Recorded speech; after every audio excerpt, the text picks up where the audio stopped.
ichik chikpa mi kaya tadraba mafamni labuk lamhang asang amana ikoy na lay yengbada wakhal pukning animak ing lauhanba mafam oigani masa-masagi humangmal na sel tanjaduna amaga tathok tasin tawnaduna hingba miyoy kaya amasu ui isang sanglaba labuk mayayda miyoy kaya amasu masagi sinfamgidamak amadi nongmagi charagidamak mayoknari nupi macha aniduna college halakpadu ngairamba masak mataw changkhwanba nupado nokmi changsilaklaga halabo nupi amado yam hainadana udro nupado adu fawba nafetawna ngasidi yam thengina nungsina gari fangdraba ngasido adugini thoi mamaido nakal amado onthoktuna lekhi nganba nokmi makoktu hotuna ado aina haimdo kai wado makhatana haibagi tanjaga pibana te thoido machin kabuk pokthori taningre nangi wado aduga nangumba leikaida ta leiba laira sudanaba phuwangnaba nupa amada aini yabigadaba nate dangan baso amukta wakal khantaduna yengbiyune dangan bagi phibamdada aina kamay yadoino khut kapiga kapaga oi aina hojik khangnariba nupasa nangumba labuk lamhangda leiba chamot chadainaba nupa nati lamdam asigi afawba businessman khangedana nangumbada matamanghanba ai pamui kai kanane soide punsi se patlaga leidana nusido taba ngamdra male as thoi aduba thoi tade usitana makhut ani karan chatuna pullaga yam kakna ha lar lai sutam daba noi sidina kaishuna dese noide hojik matam sida mi oina thabidrabani nganba mathwai nungai jade isi kairami aduna wa amata haidana tumin non thaduna leirami matawduda machinna machinglap noklaga dangan boyso gyan khajik taba yarabani angang macha maksu nate kai ge aina haisa kai da raina khalida ngan ba handakti taba ngamda yari thoi ho adumaina gyan taradi faidana adudi aikoi haidokhragene mado haiduna fet lauduna chakhi nungsingan bada nungaitana yenglei dangan ba nang thoigi wakhal kauthokpana phanida manaso dangan bada thina sungangi aduga made gari atangba thauba nupa amaga sum chatlaga leibani class sunga yaudi thoigi mahut masak matau phajaba mangondagi henbi ama oina thise ai sumateng pangi phari nangso yumda changjaro nungsi hairap yenglami aduga masu mayumda changkhri nganba nungsina changkhiba maike adomda yenglaga lehawi thoidu mayumda fi kamduna changlei magi kanda famingai jevlindo call taruklami thoi asawu pumba mangkhiduna nafet phonda paikhali yum yoraba yaure ngha oiri chara de walaba wandri hauji phau kai dawriba kem tawdi khoidaw sawningba kaigina sawningiba thoidu ngasai nganba thengnabagi warisu liduna khangali kari magumana ai thoida nungsi haiba sai ushitaba khanglojodama thoi themjinbadi hairunu hena mai hapchilei masak sakda duga aidine ma uni khanbada mapan thokningdrabani amada chali hekta leirami amada chalasu leplaga leirami nangyam kuina nayumda thamba yadre mapandagi bema kai hage ma chak thirine nangbo hoi thoragi ma phone da onsinduna tamo ai jaram da wangkhige ko aduga tarake hoi thoi phone thamlaba matung mapiga hongdaba makai chakhumda changlakduna thiraga thamlamnaba chaktu chaba hawi nangna tawriba thabakse ai pamde ko natik napa chadana irang yam phabra haibu nasa mangdana tokni. As ima, chak sa namta chakhi gedana. Sungangdana layimi, I karaktana chaka charoi ko. Kadai dagi chaning ni haigi. Chabi aba chasilaga laklaba nangna. Ima, nangonda sigi wase kanana hairake. Hairakpa hairaktaba. Nangna tawba thabakpu aina khangde haibro. Aise, nangbu pokliba namani ne. Masipum namaksa, magi nuksi haiba nupiduna tamsanba oiramni. Hai, migi masada tainano. Madugi mohonda sanggaw lakpido. Ingtapa yam phaba malaga mabukto yam phatabani. Hai, migi atuk phakraba machaduda adugumadu hainu. Thoi sauna chaktuda ising haijinduna charide chakamta. Phuk hagolaga changki. Yengun he. Masi angangsibo kamaina ngangnani. Mama oibido makok pairaga lehawi. Nungsiso chaksa thoklaba matung kon singdo maningda puthokduna phengdokle. Phengna thoina hairamba singdo ningsinglaga phatabini. Madugi napido. Phasna sum haibiya maduda. Nongmata ningthina haibide. Mado afabadi oira. Loiraduna imungda changlai. Kon singdo thamlaba matung phungadu thagatuna ising lumkhali. Isingdo sabra hainasu amuk makhut machado luptuna yingi. Si oidi yarani. Nungsi amu hagatuna imung mangol tasinkri. Ima, kaidawrage nasa ngamdrabo. Kaishu tawdeda. Nungsa sinane phudatpagi isase chokthabani. Nangbo isinga lumkrabo. Thangdoraklagi ima. Imungda hathu adu changlaktuna khongambundu thangdorai. Se sarabani. Ai phane purake. Phadi sapondi sidalaire. Yare. Imungda amuk changkhiduna phane afaba ama purai. Ima sida thamlamage ko. Hoi. Phi athaba ama sapairaga ngairi. Horen mamana chaithaba loiraga ingni haiduna phi athaba pairibani. Nongdangni mama machado chaktoklaga tumba ngali haiduna maifu thagatuna maitikli. Babade karam kanda lakani haige. Pathang thadadi hala ani haibani. Ima langfoida thabak subase tokhalasiba. Sida afangwa thaba ama suraga leizarasano. Imung manung laiminadabase nungaiti. Hoi. Mathang lakpadadi sida leiro hairasi. Isa sidi kaisu henjina khangano.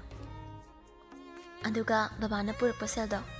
Handakti migi singdokrase chaba chandaba. Mina imada tina ngangbado nungaiti. Upay ema leitadana tawbani. Aisu ikairibani. Migi serse singdoklaga. Wai sangna lainingi. Lairaba ikhoina tonbase. Yamna toli. Ima yareba kitang haiba yade kaptawgi tawraga lay. Adumaina lairadi kamay tawni ima. Thaba tumin laiki. Nung sinakanda lairiba sing akakpa singdo hapna. Hayengdi ayu angan bachat kadra. Hayeng so ayu angan bale. Hayenggi henzanga laibra kay thongni. Aingonda lupa tara liramni. Hawai liraga thong lagi. Pare. Kana no ima. Nani tombi ibani tani. Andudi potharasi ima. Hayengana hawda bayari. Lao potharasi. Mama machani do pothakri. Ayu angan bado. Mama machani do hawgatnari. Mama gi awat apa yeng sinduna. Masanupi sulairi.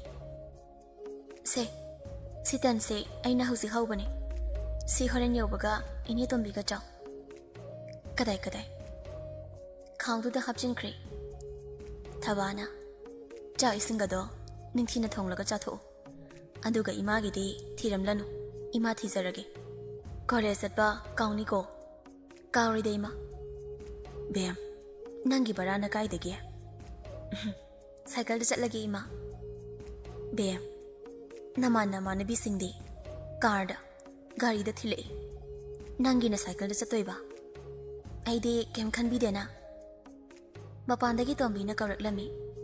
Iche. Lore. Bem. Ima thoklagi ko. Kadai nakutapiro.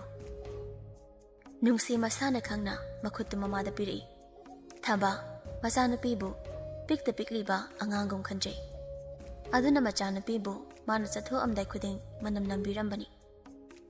ꯉꯁꯤꯁꯨ ꯃꯈꯨꯠꯇ ꯀꯛ ꯑꯍꯨꯝꯂꯛ ꯆꯤꯛꯏ. ꯑꯗꯨꯒ ꯃꯀꯣꯛꯇ ꯇꯞꯅ ꯃꯅꯝ ꯅꯝꯂꯦ. ꯄꯨꯝꯅꯃꯛ ꯂꯣꯏꯔꯒ ꯍꯦꯛ ꯂꯣꯏꯕꯒ ꯌꯨꯝꯗ ꯍꯜꯂꯛꯅꯕ ꯇꯧꯀꯣ. ꯂꯥꯡꯐꯥꯡ ꯆꯠꯇꯅ ꯂꯩꯅꯨ. ꯍꯣꯏ ꯏꯃꯥ. ꯊꯣꯛꯈ꯭ꯔꯦ ꯃꯃꯥ ꯑꯣꯏꯕꯤꯗꯣ ꯇꯐꯤꯡ ꯇꯐꯤꯡ. ꯃꯃꯥꯅ ꯆꯠꯈꯤꯕꯗꯣ ꯅꯨꯡꯁꯤ ꯌꯦꯡꯂꯛꯏ. ꯉꯥꯏꯍꯥꯛ ꯌꯦꯡꯂꯕ ꯃꯇꯨꯡ ꯆꯥꯛ ꯏꯁꯤꯡ ꯊꯣꯡꯂꯦ. ꯆꯥꯛꯁꯨ ꯂꯣꯏꯔꯗꯨꯅ ꯈꯔ ꯆꯥꯔꯕ ꯃꯇꯨꯡ ꯂꯨꯈꯥꯛꯁꯤꯡꯗꯨ ꯅꯤꯡꯊꯤꯅ ꯂꯣꯏꯁꯤꯜꯂꯕ ꯃꯇꯨꯡ ꯀꯣꯂꯦꯖ ꯆꯠꯀꯗꯕꯒꯤ ꯊꯣꯛꯂꯛꯏ. ꯉꯥꯟꯕꯁꯨ ꯂꯧꯕꯨꯛ ꯆꯠꯀꯗꯕꯒꯤ ꯊꯣꯛꯂꯛꯏ. ꯃꯥꯕꯨ ꯎꯕꯗ ꯍꯥꯟꯅꯒꯨꯝ ꯀꯣꯏꯗ ꯍꯔꯥꯎ ꯍꯔꯥꯎ ꯀꯧꯖꯔꯛꯏ. ꯕꯦꯝ ꯀꯣꯂꯦꯖ ꯆꯠꯂꯕ꯭ꯔꯣ? ꯍꯥꯏꯗ ꯉꯥꯟꯕ. ꯁꯦ ꯅꯣꯏ ꯏꯃꯥꯅ ꯅꯪꯉꯣꯟꯗ ꯄꯤꯌꯨ ꯍꯥꯏꯔꯝꯕꯅꯤ. ꯂꯨꯄꯥ 50 ꯆꯞꯄꯤ ꯑꯃ ꯄꯤꯔꯛꯏ. ꯅꯨꯡꯁꯤꯁꯨ ꯇꯞꯅ ꯂꯧꯁꯤꯜꯂꯤ. ꯑꯗꯨꯗꯤ ꯑꯩꯁꯨ ꯂꯧꯕꯨꯛ ꯀꯨꯝꯃꯒꯦꯀꯣ. ꯅꯨꯡꯁꯤꯒꯤꯁꯨ ꯄꯩꯁꯥ ꯄꯤꯔꯛꯂꯕꯅꯤꯅ ꯑꯅꯤꯗꯣ ꯑꯣꯇꯣ ꯇꯣꯡꯗꯨꯅ ꯀꯣꯂꯦꯖ ꯇꯝꯅ ꯂꯥꯛꯏ. ꯀꯣꯂꯦꯖ ꯌꯧꯔꯛꯄꯗ ꯖꯦꯕꯂꯤꯟ ꯉꯥꯏꯗꯨꯅ ꯂꯩꯔꯝꯃꯤ. ꯅꯨꯡꯁꯤ ꯁꯨꯛꯇꯨꯅ, ꯊꯣꯏ ꯅꯪꯅ ꯇꯧꯔꯤꯁꯦ ꯐꯠꯇꯕ ꯑꯣꯜꯂꯛꯀꯅꯤꯀꯣ. ꯀꯩꯁꯨ ꯇꯧꯔꯣꯏꯍꯦ ꯅꯪꯁꯨ. ꯀ꯭ꯂꯥꯁꯇ ꯅꯣꯡꯃꯇ ꯌꯥꯎꯗꯦ. ꯑꯦꯛꯖꯥꯝ ꯌꯧꯔꯛꯂꯗꯤ ꯃꯊꯥ ꯑꯃꯨꯛ ꯁꯥꯅꯤ. ꯍꯣꯏ ꯏꯕꯦꯝꯃ, ꯅꯨꯡꯁꯤꯕꯁꯤꯁꯨ ꯂꯩꯅꯥ ꯃꯈꯜ ꯑꯃꯅꯤ. ꯊꯥꯡ ꯇꯤꯟ ꯆꯪꯗꯦ ꯍꯥꯏꯅꯔꯤꯕꯅꯤ. ꯃꯁꯤꯒꯤ ꯇꯤꯟꯅꯕꯨ ꯆꯤꯛꯈ꯭ꯔꯕ ꯀꯅꯥꯒꯤ ꯁꯪꯁꯥꯔꯁꯦ ꯀꯅꯥꯁꯨ ꯎꯕ ꯅꯠꯇꯦ. ꯅꯪꯗꯤ ꯁꯤꯒꯨꯝꯕꯁꯦ ꯈꯪꯈꯤꯔꯣꯏ. ꯅꯪꯁꯨ ꯍꯌꯦꯡꯋꯥꯏ ꯈꯪꯂꯒꯅꯦ ꯈꯪꯂꯛꯀꯅꯤ. ꯃꯇꯝꯗꯨꯗꯗꯤ ꯅꯪꯅ ꯍꯦꯜꯂꯛꯄꯁꯨ ꯀꯅꯥꯅ ꯈꯪꯕꯅꯣ. ꯑꯩꯗꯤ ꯅꯪꯒꯤ ꯁꯨꯃꯥꯏꯅ ꯇꯧꯔꯣꯏ. ꯍꯣꯏ ꯏꯕꯦꯝꯃ, ꯇꯧꯔꯣꯏ ꯍꯥꯏꯔꯝꯕꯁꯤꯅ ꯍꯦꯟꯕꯅꯦ ꯅꯨꯡꯁꯤꯕꯗ ꯂꯨꯞꯄ. ꯑꯅꯤꯗꯣ ꯉꯥꯡꯅ ꯖꯦꯕꯂꯤꯟꯒꯤ ꯃꯅꯥꯛꯇ ꯆꯪꯂꯛꯂꯦ. ꯖꯦꯕꯂꯤꯟ ꯅꯈꯣꯏ ꯇꯧꯅ. ꯑꯗꯨꯗꯤ ꯅꯨꯡꯁꯤ ꯑꯩꯈꯣꯏ ꯑꯃꯨꯛ ꯆꯠꯂꯨꯈꯤꯒꯦ. ꯅꯨꯡꯁꯤ ꯈꯨꯝꯗꯦ. ꯃꯀꯣꯛ ꯈꯛ ꯅꯣꯝꯂꯛꯏ. ꯑꯩ ꯉꯥꯏꯔꯝꯃꯨꯀꯣ, ꯀꯨꯏꯔꯛꯑꯣꯏ. ꯍꯣꯏ. ꯊꯣꯏꯗꯤ ꯆꯠꯈ꯭ꯔꯦ. ꯅꯨꯡꯁꯤ ꯁꯨꯛꯇꯨꯅ, ꯏꯕꯦꯝꯃ ꯅꯪ ꯑꯣꯏꯗꯧꯕ ꯅꯨꯄꯤ ꯅꯠꯇꯦ. ꯁꯦꯜ ꯇꯤꯡꯅꯕꯅꯦ. ꯇꯣꯛꯀꯤ ꯇꯣꯛꯑꯣꯗ. ꯃꯆꯤꯟꯗ ꯃꯨꯔꯨꯝ ꯃꯨꯔꯨꯝ ꯁꯣꯟꯗꯨꯅ ꯒꯦꯠ ꯃꯅꯨꯡ ꯆꯪꯈꯤ. ꯀ꯭ꯂꯥꯁ ꯂꯣꯏꯔꯒ ꯊꯣꯛꯂꯛꯂ ꯐꯥꯎꯕ ꯉꯁꯤꯗꯤ ꯊꯣꯏ ꯍꯜꯂꯛꯇꯦ. ꯅꯍꯥꯟ ꯃꯈꯩꯗꯤ ꯁꯨꯇꯤ ꯃꯇꯝꯗ ꯍꯜꯂꯛꯄꯅꯤ. ꯁꯨꯝ ꯍꯜꯂꯛꯇ꯭ꯔꯕꯗ ꯅꯨꯡꯁꯤꯁꯨ ꯃꯌꯨꯝꯗ ꯍꯜꯂꯛꯏ. ꯁꯣꯝꯗꯅ ꯊꯣꯏ ꯁꯨꯁꯨꯠ ꯀꯞꯄꯤ ꯐꯃꯨꯡ ꯃꯌꯥꯏꯗꯨꯗ ꯐꯝꯂꯒ. ꯑꯩꯅ ꯇꯧꯔꯤꯁꯦ ꯅꯪꯒꯤꯗꯃꯛ ꯈꯜꯂꯒꯅꯤ. ꯃꯥꯒꯤ ꯉꯥꯟꯕ ꯍꯥꯏꯗꯨꯅ ꯁꯨꯝ ꯇꯥꯟꯅꯗꯨꯅ ꯂꯩꯔꯒ ꯑꯩ ꯀꯃꯥꯏ ꯂꯩꯇꯥꯅ ꯂꯩꯗꯣꯏꯅꯣ? ꯑꯗꯨꯒꯤꯁꯨ ꯃꯊꯛꯇ ꯅꯣꯏ ꯃꯃꯥꯅ ꯌꯥꯝ ꯉꯥꯡꯉꯦ ꯍꯥꯏꯗꯥꯏ. ꯑꯗꯨꯗꯤ ꯁꯤꯅ ꯐꯔꯕꯅꯤ. ꯅꯪꯅ ꯁꯨꯃꯥꯏꯅ ꯇꯧꯔꯒ ꯏꯃꯥꯅ ꯌꯥꯅꯤ ꯈꯜꯂꯤꯔꯣ? ꯁꯤꯅ ꯍꯦꯟꯅ ꯁꯥꯎꯔꯅꯤ ꯍꯥꯏꯕꯗꯤ ꯈꯪꯗ꯭ꯔꯣ? ꯌꯥꯔꯦꯁꯦ, ꯍꯧꯈ꯭ꯔꯗꯤ ꯍꯧꯈ꯭ꯔꯦ. ꯍꯧꯗ꯭ꯔꯤ. ꯑꯩ ꯌꯨꯝꯗ ꯊꯤꯜꯂꯨ. ꯍꯧꯖꯤꯛꯄꯨ ꯅꯪ ꯀꯃꯥꯏꯅ ꯌꯨꯝꯗ ꯊꯤꯟꯗꯣꯏꯅꯣ? ꯅꯪꯅ ꯅꯣꯏ ꯌꯨꯝꯗ ꯆꯪꯉꯨꯁꯦ ꯍꯥꯏꯔꯒ ꯑꯩꯕꯨ ꯐꯥꯕ ꯅꯠꯇ꯭ꯔꯣ? ꯄꯨꯝꯅꯃꯛ ꯅꯪꯕꯨ ꯅꯨꯡꯁꯤꯕꯒꯤꯗꯃꯛꯅꯤ. ꯏꯃꯥ, ꯍꯣꯏ ꯏꯃꯥ, ꯑꯩ ꯂꯧꯕ ꯂꯥꯛꯑꯣ. ꯑꯩ ꯃꯁꯤꯒꯤ ꯅꯨꯄꯥꯁꯤꯅ ꯐꯥꯔꯦ. ꯍꯣꯏ ꯏꯃꯥ. ꯖꯦꯕꯂꯤꯟ ꯊꯋꯥ ꯁꯥꯗꯅ ꯁꯣꯐꯥꯗ ꯂꯣꯡꯅ ꯍꯤꯞꯇꯨꯅ ꯐꯣꯟ ꯃꯦꯠꯇꯨꯅ ꯂꯩꯈꯤ. ꯃꯇꯧꯗꯨꯗ ꯏ ꯀꯥꯕꯅ ꯂꯣꯏꯔꯤ ꯅꯨꯄꯤ ꯃꯥꯗꯤ. ꯁꯥꯎꯅꯤꯡꯅ ꯌꯦꯡꯂꯛꯏ. ꯑꯗꯨꯕꯨ ꯅꯨꯄꯥ ꯃꯥꯗꯤ ꯎꯈꯤꯗ꯭ꯔꯦ. ꯆꯦꯜꯂꯕꯅꯤꯅ ꯀꯦꯝ ꯆꯥꯗꯅ ꯂꯩꯔꯗ꯭ꯔꯣ? ꯍꯟꯗꯛꯇꯤ ꯈꯪꯄ꯭ꯔꯦꯛ ꯈꯪꯅ ꯖꯦꯕꯂꯤꯟ ꯐꯠ ꯌꯦꯡꯂꯛꯏ. ꯑꯗꯨꯒ ꯅꯈꯣꯏ ꯇꯧꯁꯤꯟꯗꯨꯅ, ꯅꯪ ꯁꯥꯎꯕꯗꯨꯗ ꯀꯦꯝ ꯍꯥꯏꯕ ꯉꯝꯗ꯭ꯔꯕ ꯑꯩꯗꯣ. ꯁꯥꯎꯔꯦ ꯍꯥꯏꯔꯗꯤ ꯊꯦꯝꯐꯝ ꯊꯣꯛꯇ꯭ꯔꯣ? ꯊꯦꯝꯕꯒꯤ ꯃꯍꯨꯠ ꯒꯦꯝ ꯁꯥꯟꯅꯔꯒ ꯂꯩꯕ ꯅꯨꯄꯥꯁꯤꯕꯨ ꯀꯔꯝꯕ ꯅꯨꯄꯥꯅꯣ? ꯁꯥꯎꯅꯤꯡꯕꯩ ꯁꯥꯎꯕ ꯅꯠꯇ꯭ꯔꯣ? ꯑꯗꯨ ꯑꯣꯏꯔꯗꯤ ꯁꯥꯎꯅꯤꯡꯂꯤꯗꯣ ꯄꯦꯟꯅ ꯁꯥꯎꯍꯟꯕꯅꯤ. ꯁꯥꯎꯅꯤꯡꯕ ꯐꯔꯀꯥꯟꯗ ꯇꯣꯛꯆꯅꯣ ꯍꯥꯏꯗꯅ. ꯅꯪꯒꯤ ꯅꯤꯡꯕ ꯊꯨꯡꯍꯟꯕꯅꯤ. ꯁꯤꯕꯨ ꯑꯩꯅ ꯂꯥꯟꯅꯗ꯭ꯔꯣ? ꯊꯣꯏ ꯄ꯭ꯔꯥꯟ ꯄ꯭ꯔꯣꯛ ꯄꯣꯛꯆꯥꯛꯄ ꯍꯥꯏꯗꯣ ꯑꯣꯏꯔꯕꯅꯤ. ꯑꯗꯨꯕꯨ ꯃꯇꯥꯡꯁꯤꯗ ꯀꯩꯗꯤ ꯈꯨꯝꯃꯨꯅꯤ. ꯀꯞꯄꯗꯨꯁꯨ ꯇꯣꯛꯈ꯭ꯔꯦ. ꯅꯨꯄꯥꯁꯤꯅ ꯊꯦꯝꯕꯤꯔꯛꯇ꯭ꯔꯕꯗ ꯀꯞꯂꯨꯕꯒꯤ ꯑꯥꯊ꯭ꯔꯁꯤ ꯀꯩꯅꯣ? ꯑꯁꯨꯝꯅ ꯆꯦꯟꯕ ꯍꯥꯏꯗꯨ ꯊꯣꯛꯂꯤ. ꯅꯨꯄꯥ ꯃꯌꯨꯝꯗꯤ ꯃꯆꯥꯅꯨꯄꯥꯅ ꯅꯨꯄꯤ ꯆꯦꯜꯂꯛꯄꯗꯣ ꯌꯥꯝꯅ ꯍꯔꯥꯎꯖꯩ. ꯃꯊꯪꯒꯤ ꯑꯌꯨꯛꯇꯨꯅꯤ. ꯑꯌꯨꯛ ꯉꯟꯅ ꯍꯧꯗꯨꯅ ꯃꯄꯥ ꯏꯕꯨꯡꯉꯣ ꯖꯣꯏꯗꯣ ꯍꯥꯏꯗꯣꯛꯄ ꯆꯠꯅꯕ ꯁꯦꯝ ꯁꯥꯔꯦ. ꯑꯁꯨꯝꯅ ꯑꯍꯜ ꯑꯅꯤꯒ ꯂꯣꯏꯅꯅ ꯃꯈꯣꯏ ꯑꯍꯨꯝ. ꯀꯩꯅꯣꯝꯇ ꯍꯪꯒꯦꯕ. ꯃꯅꯥꯛꯇ ꯒꯥꯔꯤ ꯈꯥꯝꯂꯛꯇꯨꯅ ꯍꯪꯂꯛꯄꯗꯨꯗ ꯉꯥꯟꯕ ꯉꯛꯅ ꯂꯩꯊꯣꯔꯛꯏ. ꯀꯩ? ꯅꯣꯡꯃꯥꯏꯊꯦꯝ ꯊꯣꯏꯒꯤ ꯌꯨꯝꯁꯤꯕꯨ? ꯑꯁꯤꯒꯤ ꯊꯣꯡꯒꯥꯜ 3 ꯁꯨꯕꯁꯤꯗꯅꯤ.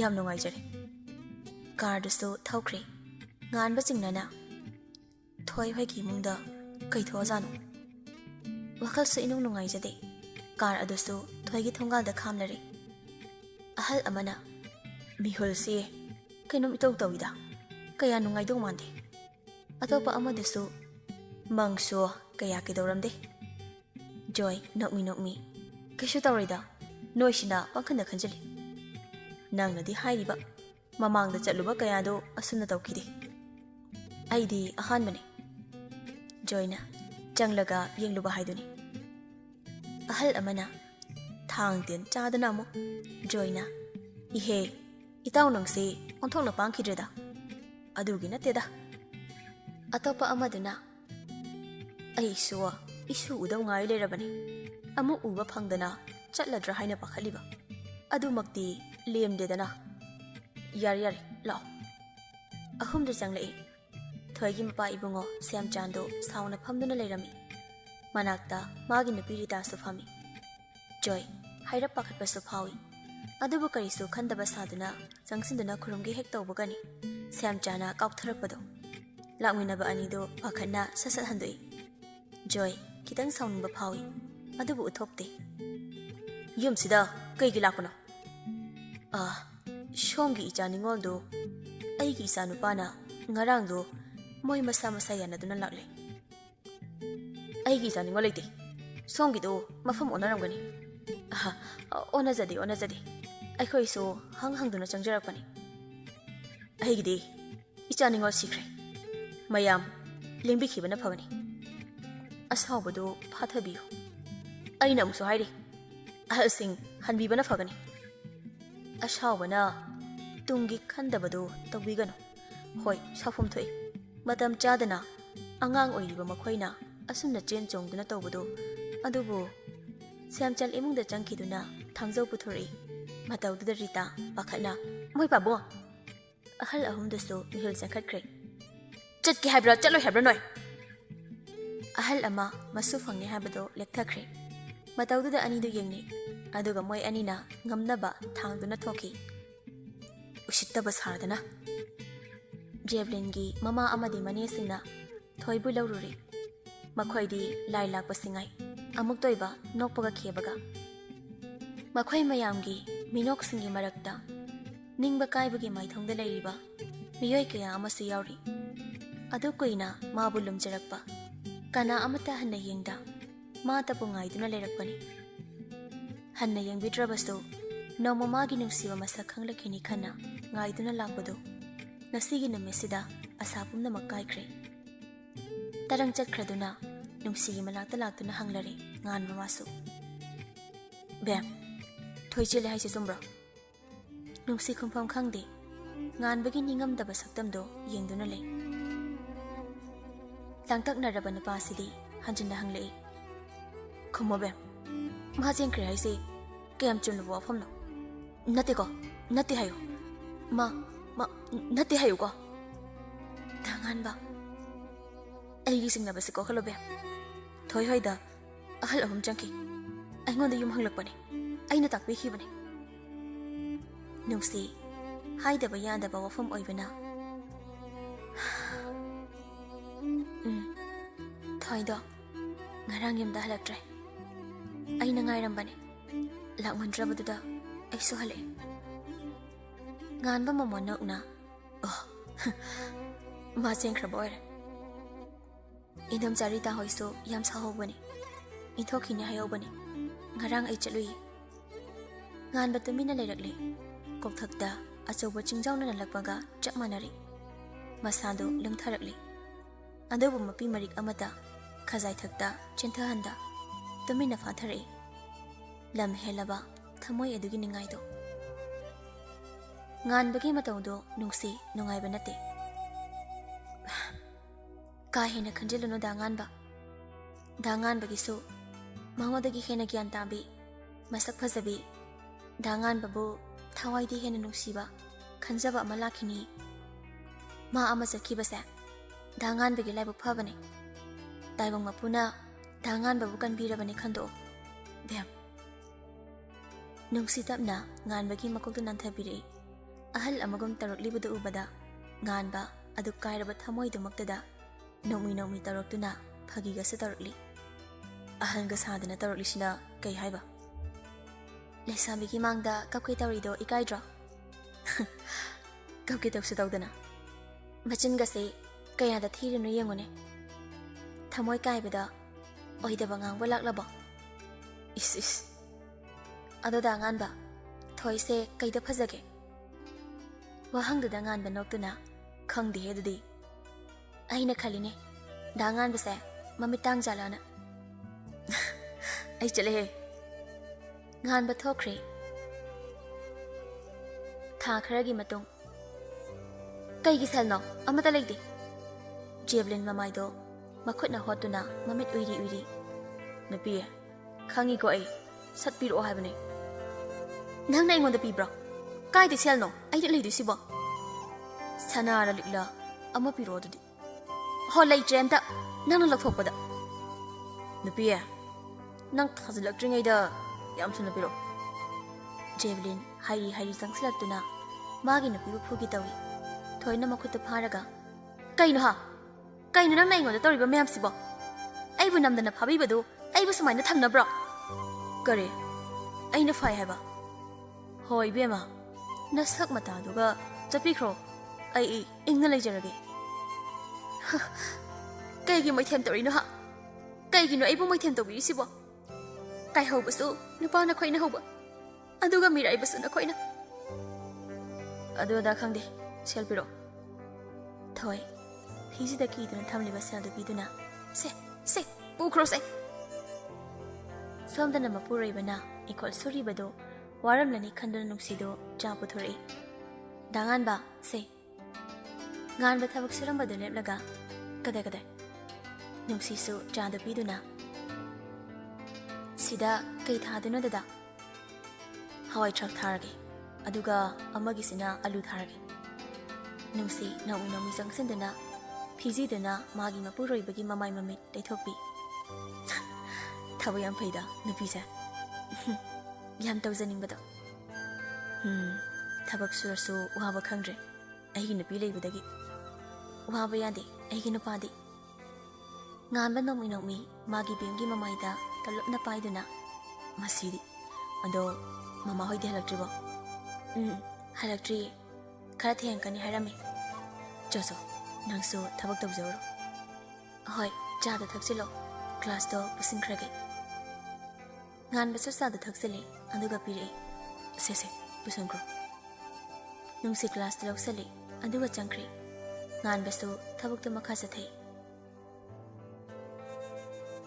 nungdang wairam tasilak labada imungda changlaktuna magi nupi daw sinduna dam henzang do dada yenglurage nang chakmai thagalam Dada chaklame hoi dada hana chai thabiro halak laga liurage hana jathurage hoi dada ising salam sarabane fare halaga liurage nungdang do thoi gi phone da call ama laklami paikhatuna hello phone da gi kai hairak pano khangdi pairamba phone do makhada ta khiba khangaudi mami tagi mapi sinthari Misak aduna hairakliba mafam adu yorakpadadi mi mayamna yomsinduna lerami thoido lisilakduna changlei ure mapureibuna tinbong oduna leimaida onduna leirambado thoi prabab sangsinduna famthaduna tamo se hawgalo Jeblin tumin laikri thoi law khongduna kablakli tamo kaino tawrisibo Karam na hingaw ay bano se hawgalo kaino nang natawri si mo idom hingaw ba inga mo se hawgalo sang laba pulsi lambi si mo na idom hingaw ay natamlam labro mani namag ay natogan jabani ay na Ayan amlaba ay natukan jabani nusibina bani haiduna kohi taira bawahi kaya bat hajarba ay giiran इचम Chamba पुंसीबु नाथाइदुना Arang हरक्ता तौरुबा अइना लानबने I अहेनबा पुंसीसे पामद्रे